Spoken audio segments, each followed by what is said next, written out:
Hello everyone. Once again, you are Aradhna ma'am in YouTube channel Learning with Aradhna ma'am. I hope all of you are studying well and taking care of your family and yourself also.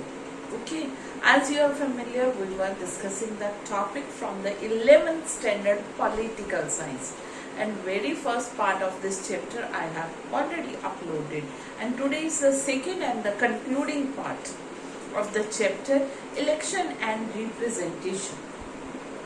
In this video we have already discussed about the first past the post system in India. We have this in election. Okay, first past the post system means the candidate who got majority of the votes in the election, he or she declared the winner. Whether he or she got only 28%, 30%, that doesn't matter.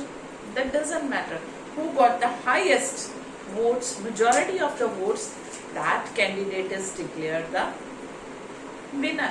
So that is the first past the post system. Okay.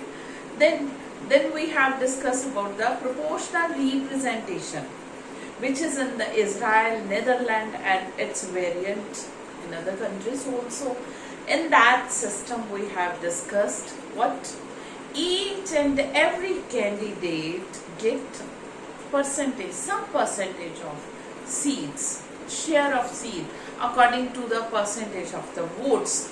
जितने उस किसी भी candidate को votes पड़ते हैं उस votes की percentage के अकॉर्डिंगली सीट मिलती है लेजिस्लेचर में. But in that system, the whole country is considered as a constituency, not the country divided into small constituency as in India we have. So today we are going to discuss why we adopt this system. Why? First past the post system. Why did India adopt the first past the post system? क्यों हमने ये adopt किया? Basic thing. This is very simplest method. Okay, at the time when we got independence, so much Indian population was ignorant, illiterate, and moreover, our independence was so painful. Okay, partition, bloodshed. At that time, we committed ourselves to the democracy. So that's why we adopted the parliamentary system, as we were already under the United Kingdom, and United Kingdom has the same. First part's the post system. That was the simplest. Each and every constituency has their own choices. According to their choice, they can elect their, you can say, candidate. Okay, representative.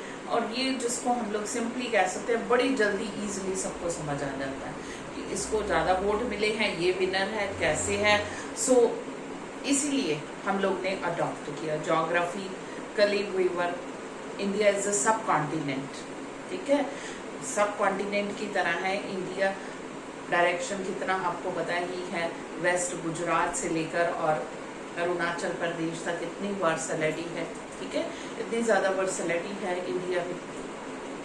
सो एक Indian का सब continent में ये system जो था easily adopt होने वाला था. कॉमन पीपल की भी समझ में बहुत इजीली आ रहा था और हर कोई अपनी अकॉर्डिंगली भी स्टेट लेजिस्लेटिव में इलेक्शन लड़ सकता था. Okay, that's why we adopted this system. Then we secondly reservation of the constituencies. हमारी कॉन्स्टिट्यूएंसीज में रिजर्वेशन रखी गई. जब ब्रिटेन ने हमारे ऊपर कंट्रोल किया हुआ था, means when we were under the British rule, तब उन्होंने सेपरेट इलेक्टोरल सिस्टम इंट्रोड्यूस किया था, अलग रिलीजन को, कम्युनिटी को vote. At that time we discourage that method technique because in Britishers were in the favour of divide and rule. Indians को divide रखो, किसी ना किसी तरह से रूल करो. बट जब हमारी कॉन्स्टिट्यूशन फ्रेमर्स फ्रेम कर रहे थे, तो उस टाइम पे रिजर्व कॉन्स्टिट्यूशन के ऊपर, कॉन्स्टिट्यूएंसीज के ऊपर बहुत ज़्यादा डिस्कशन, डिबेट हुई कि ये जो है इंडिया को फर्दर डिवाइड करने का काम ना करे, अलग अलग सेंटिमेंट इमोशन सबके, ये हम लोग ऐसे यूनाइटेड ही नहीं हो पाएंगे किसी पर्टिकुलर रिलीजन के लिए, कास्ट के लिए, कम्युनिटी के लिए अगर रिजर्व कॉन्स्टिट्यूएंसीज कर दी। But later on each and every person of the constituent assembly agreed, इसके ऊपर एग्री करके कि backward classes, schedule caste, schedule tribe, उन लोगों को कितने दुख झेलने पड़े हैं, कितने उनको हाई क्लास कास्ट वालों ने बैक स्ट्रीम पे रखा है। हमारे इंडिया की या हिंदू रिलीजन की बैड लगा, अगर सोशल रिफॉर्मर ना होते तो इतना रिफॉर्म नहीं होता। ये कितना बुरा कस्टम था, ठीक है। इसकी वजह से उनकी प्रोग्रेस नहीं हुई, वो मेन स्ट्रीम में नहीं, उनकी SC ST और बैकवर्ड क्लासेस की प्रोग्रेस के लिए, डेवलपमेंट के लिए, उनको मेन स्ट्रीम में लाने के लिए और पूरी कंट्री के डेवलपमेंट के लिए reservation at that time considered as a essential necessary step, so each and everyone agreed, but at that time this was agreed, this is for only for a short period, थोड़े time के लिए। जब progress हो जाएगी फिर एक जैसा ही इलेक्टोरल सिस्टम होगा, there will be no reserved constituencies. But क्या हुआ, अमेंडमेंट होती गई, आगे बढ़ता गया ये रिजर्वेशन का प्रोसीजर, क्योंकि इंडिया में जो है अब सिस्टम ये अलग हो गया, हर कोई अपनी कुर्सी के लिए, अपनी पार्टी के लिए, मैं जीता हूँ, कहीं मैं रिजर्वेशन हटा दी तो मेरी पावर ना चल जाइए। इस चक्कर में हम लोग नहीं देख पाए कि बैकवर्ड क्लासेस जो रियलिटी में है उन्हीं को रिजर्वेशन मिले, जो प्रोग्रेस कर गए, जो रिच क्लास में आ गए, जो डेवलप हो गए, उनको इस कैटेगरी से निकाल दिया जाए still. But we are talking about the reserve constituencies. Reserved constituencies में क्या होता है कि यहाँ पे कैंडिडेट जो है वहां की पॉपुलेशन के परसेंटेज के अकॉर्डिंगली SC ST की क्या है कैटेगरी से कुछ के लिए रिजर्व्ड रख दी जाती है, ठीक है। बट ये पूरे कंट्री में ऐसे होता है, चेंज होता रहता है। ये नहीं है कि एक पर्टिकुलर कॉन्स्टिट्यूएंसीज जो है वो SC के लिए रिजर्व्ड है तो वहां से SC हर बारी कैंडिडेट इलेक्शन लड़ेगा, नहीं, ये चेंज होती रहती है, ठीक है। Keep on changing, okay. जहाँ पे ST रहते हैं वहां पे ST शेड्यूल ट्राइब्स यानी कि ट्राइबल पीपल, वहां पे ट्राइबल, ये मेनली इसीलिए किया गया ताकि उनको प्रॉपर रिप्रेजेंटेशन मिले और उनकी ही कास्ट का, उनके ही जैसा कोई पर्सन आएगा तो उनकी डेवलपमेंट के लिए खास ध्यान रहेगा। More over they will not feel ignored, वो अपने आप को इग्नोर नहीं फील करेंगे, क्योंकि जो SC हैं वो तो इवनली डिस्ट्रीब्यूटेड है ऑल ओवर इंडिया। सो इसलिए SC की रिजर्व्ड कॉन्स्टिट्यूएंसी जो है वो हर बार बदल जाती है। ST शेड्यूल ट्राइब्स हैं थोड़े अनइवनली, कुछ एक ही tribal area. So moving towards the next, okay. Next is Lok Sabha में ये I forgot to inform, Lok Sabha में ये SC के लिए 84 सीट रिजर्व है और ST के लिए 47 सीट रिजर्व है कि इनके कैंडिडेट इतने इलेक्ट होके आएंगे, इनके लिए इतने रिजर्व्ड कॉन्स्टिट्यूएंसीज है जहां से SC ST ही इलेक्शन लड़ेंगे। But I have already told you कि SC के लिए कोई रिजर्व्ड कॉन्स्टिट्यूएंसी नहीं है, कीप ऑन चेंजिंग, ठीक है। और moving towards the next one, delimitation commission. अब ये जो है डिलिमिटेशन कमीशन, ये अपॉइंट किया जाता है प्रेसिडेंट ऑफ इंडिया इनको, और स्पेशल कंसल्टेशन की जाती है इलेक्शन कमीशन ऑफ इंडिया के साथ। ये डिलिमिटेशन वही है कि SC ST के कैंडिडेट कहाँ से खड़े होंगे, कौन कौन सी कॉन्स्टिट्यूएंसी होगी, कितनी उनको सीट्स मिलेगी और किस किस को रखना है। डिलिमिटेशन कमेटी के भी मेंबर्स जो हैं वो सारे के सारे प्रेसिडेंट और इलेक्शन कमीशन की प्रॉपर कंसल्टेशन सलाह के साथ ही रखे जाते हैं, okay. Then moving towards the next one, ये जो है डिसएडवांटेज ग्रुप, ठीक है। ये जो है बहुत से ग्रुप, ये नहीं है SC ST और अदर बैकवर्ड क्लासेस हैं, बहुत से ऐसे हैं डिसएडवांटेज जिनको एडवांटेजेस नहीं मिली है, स्पेशली वीमेन। हमारे में आप लोगों ने देखा होगा सेक्स रेशो में स्पेशली नॉर्थ इंडिया कितना है अनफेवरेबल, ठीक है। कि गर्ल चाइल्ड को प्रेफर ही नहीं करते। सिमिलरली जो है विमेन कैंडिडेट, विमेन को आगे प्रोग्रेस, हम लोग विमेन एम्पावरमेंट की बात तो करते हैं, but same mentality, temperament Indian people का काफी हद तक सेम है, दैट इज नॉट चेंजिंग। सो इसलिए विमेन को भी आगे लाने के लिए रिजर्व्ड कॉन्स्टिट्यूएंसीज का होना जरूरी है।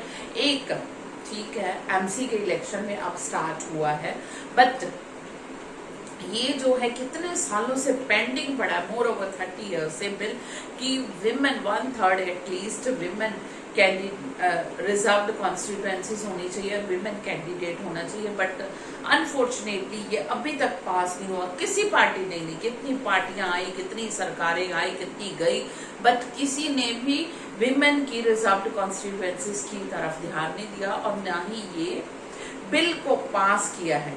सो ये जो है एकदम से बड़ी डिसएडवांटेज ग्रुप है और वुमेन को जो है प्रॉपर रिजर्वेशन मिलना चाहिए सीट में। अब है free and fair election. India में फ्री एंड फेयर इलेक्शन आपको पता है होते हैं, करवाता है election commission of India, but money and muscle power के लिए बड़ा यूज होता है। ठीक है, it's tough, quite tough, because India is a largest democracy in the world, सबसे बड़ी डेमोक्रेसी है और फ्री एंड फेयर इलेक्शन करवाना मुश्किल, ठीक है, टास्क है, बट इट्स नॉट इम्पॉसिबल, करवाए जाते हैं। बट सबसे ज्यादा फ्री एंड फेयर इलेक्शन कैसे हैं? इंडिया में जो कैंडिडेट है, जो चुन के आते हैं, उन्हीं के हाथों में पावर होती है। ओके, ये नहीं है कि इलेक्शन हो गए पावर अब कोई और यूज कर रहा है, नॉट एट ऑल। जैसे चाइना में मैंने बोला कम्युनिस्ट और पाकिस्तान में मिलिट्री है। ठीक है, इंडिया में फ्री एंड फेयर इलेक्शन है। यूनिवर्सल एडल्ट फ्रेंचाइज के अकॉर्डिंगली राइट टू वोट मिला हुआ है। जो भी 18 की अबव एज का है उसको राइट टू वोट मिला हुआ है। अर्लियर जब इंडिया को इंडिपेंडेंस मिली 25 ईयर था, फिर चेंज होकर 21 ईयर हुआ राइट टू वोट 1989 में, और अब है 18। और इंडिया जो है वर्ल्ड की कुछ एक डेमोक्रेसी ही है दुनिया में जिसमें इंडिया है, जहां पे 18 की एज के अबव सिटीजन्स को राइट टू वोट मिला हुआ है। ओके, इक्वल राइट है मैन एंड वीमेन को।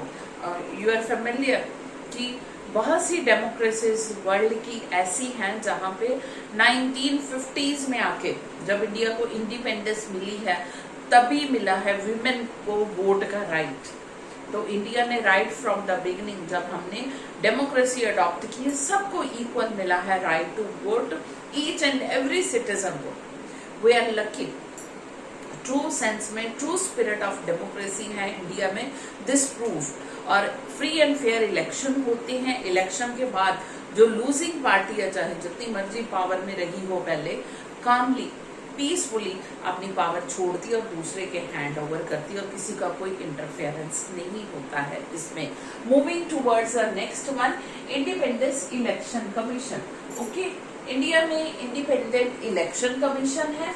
हमारे कॉन्स्टिट्यूशन के आर्टिकल 324(1) में ये क्लियरली मेंशन है कि कमीशन, इलेक्शन कमीशन है वो सुप्रीटेंडेंट की तरह काम करेगा।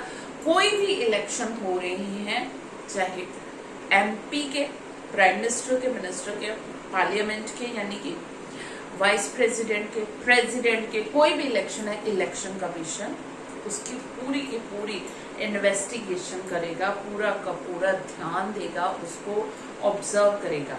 और इलेक्शन कमीशन ये मल्टीनेशनल, एक चीफ इलेक्शन कमिश्नर होता है इसमें, जो सबको ये काम डिवाइड करता है। और कई बार इलेक्शन कमीशन जो है एक नहीं दो होते हैं जब काम बढ़ जाता है इंडिया में। इसी तरह से हर स्टेट में भी इलेक्शन कमीशन अपॉइंट है जो हर स्टेट की लेजिस्लेटिव असेंबली के, एमसी के और पंचायत के इलेक्शन को सुपरवाइज करता है।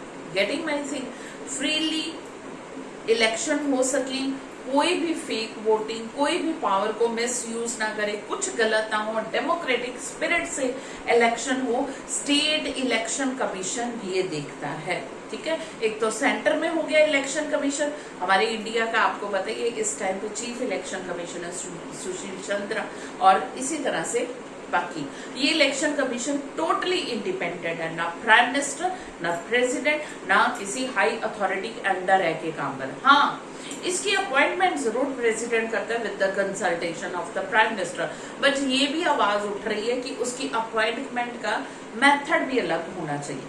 ये ना हो कोई भी अपनी फेवर के कैंडिडेट को election commission, but once election commissioner is appointed that work independently. अब कोई प्रेशर नहीं है, कोई रोक नहीं है, कोई दबदबा नहीं है, इंडिपेंडेंटली काम करेगा, क्योंकि उसकी 65 की एज तक उसने पोस्ट में रहना है।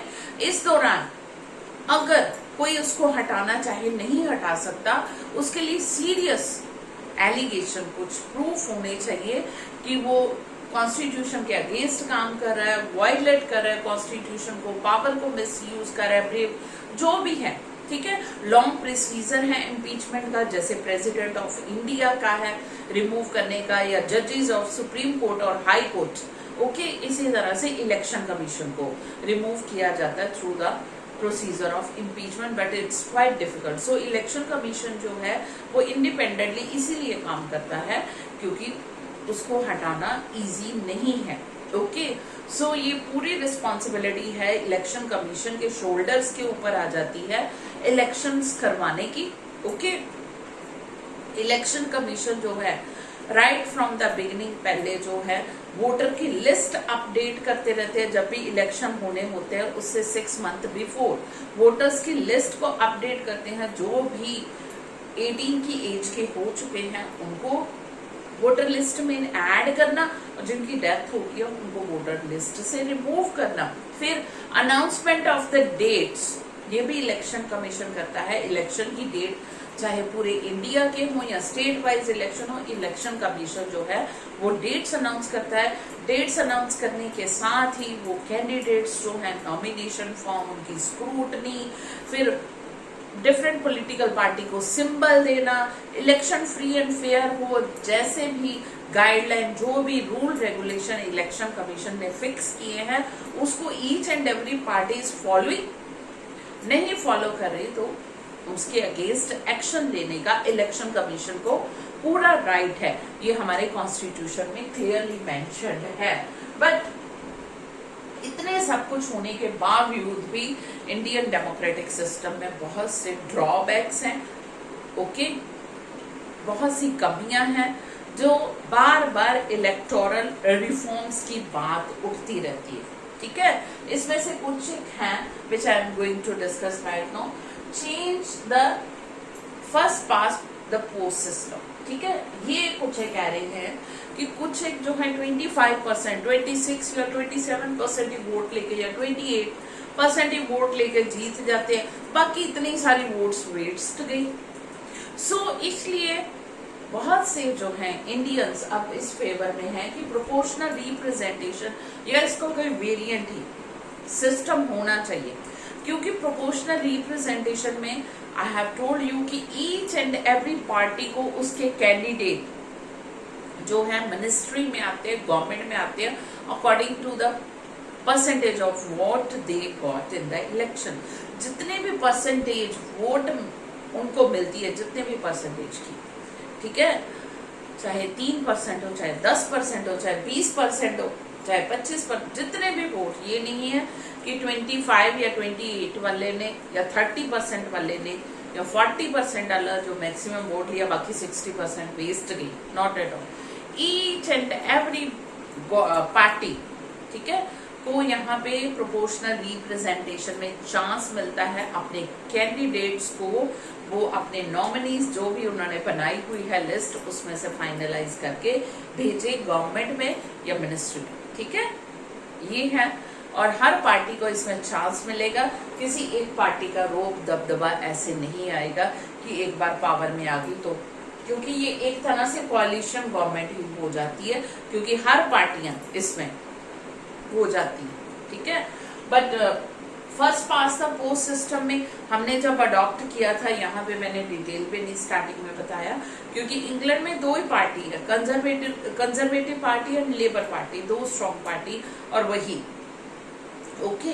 सो इसीलिए हमने अडॉप्ट किया था कि दो पार्टीज हैं स्ट्रॉन्गेस्ट एक दूसरे की अगेंस्ट वोट और लोगों में भी चॉइस क्लियर होगी। बट अब इंडिया में मल्टी पार्टी सिस्टम हो गया, कोalition गवर्नमेंट कितनी बार बनती है, तो इसलिए आवाज उठ रही है कि फिर first past the post system की बजाय प्रोपोर्शनल रिप्रेजेंटेशन ही रख लिया जाए अगर कोalition गवर्नमेंट रखनी है। एटलीस्ट सब पार्टियों को इस तरह से, ठीक है, राइट मिलेगा और प्रॉपरली वर्क मिलेगा, जैसे कोalition गवर्नमेंट हमारे इंडिया में प्रॉपरली काम नहीं कर पाती। देन नेक्स्ट है ensure at least 1/3 candidate women candidate. Women candidate का आई हैव टोल्ड यू कि कब से ये इशू है, कब से ये बिल पेंडिंग पड़ा है पार्लियामेंट के पास कि 1/3 कैंडिडेट रिजर्व होने चाहिए विमेन के लिए। बट अनफॉर्चुनेटली कितनी पार्टियां पावर में आई, कितनी गई, ये बिल पास नहीं हो रहा।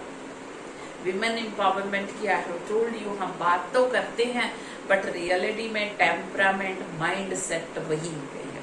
ओके, विमेन्स को आगे लाने के लिए ये पूरा हमें स्टेप उठाना चाहिए, ये फाइनलाइज करना चाहिए और women candidate at least 1/3 or not only in parliament but state legislative assemblies also and local government. The next है control the role of money. Election होता है कैसे पानी की तरह पैसा बहाते हैं, पता नहीं कितना पैसा कहाँ से आता है हर पार्टी के पास, एक पार्टी के नहीं हर पार्टी के पास कितना पैसा कहाँ से आता है, ये कंट्रोल होना चाहिए। यही हम लोग इंडिया के डेवलपमेंटल प्रोग्राम्स में पॉवर्टी को रिमूव करने में लगाए। इलेक्शन ब्लैक मार्केटिंग करप्शन उतनी ही बढ़ती है, तो ये स्ट्रिक्ट लॉ आना चाहिए इसके लिए भी। ओके, मनी का किस तरह कैसे है। नेक्स्ट है कैंडिडेट विद 1। क्रिमिनल कितने ही हमने देखा है कि वो पावर में आ जाते हैं और ज्यादा अपना क्राइम फैलाते हैं और ज्यादा रोग।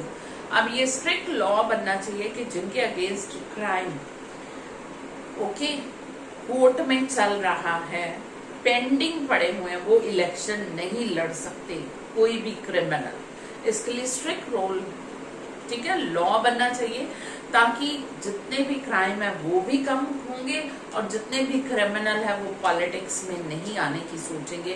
अब तो यही सोच लिया जिनसे क्राइम हो जाता है क्रिमिनल, चलो जी पॉलिटिक्स में चले जाएं, बच जाएंगे सजा से या पावर को यूज करके हम कुछ भी। सो इसके लिए स्ट्रिक्ट लॉ होना चाहिए। ओके, क्रिमिनल केसेस वाले इलेक्शन ना लड़ सके। देन नेक्स्ट है complete ban on the use of caste and religion, caste and religious appeal. 10th में एक चैप्टर है, मुझे बड़ा अच्छा लगता है, आई लाइक दैट चैप्टर।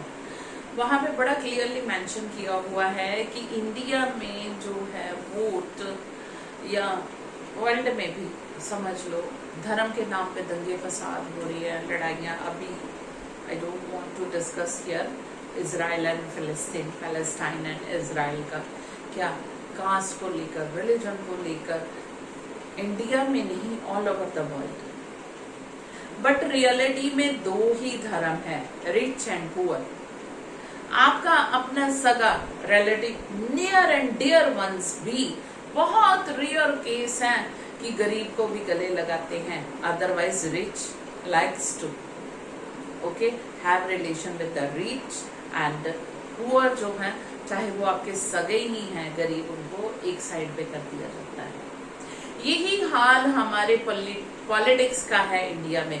कभी वो ये टच नहीं करेंगे डेवलपमेंटल प्रोग्राम्स का, गरीबी को दूर करने के लिए कोई सीरियस इशू ही नहीं उठाएंगे और कॉमन पीपल भी स्टूपिड्स की तरह।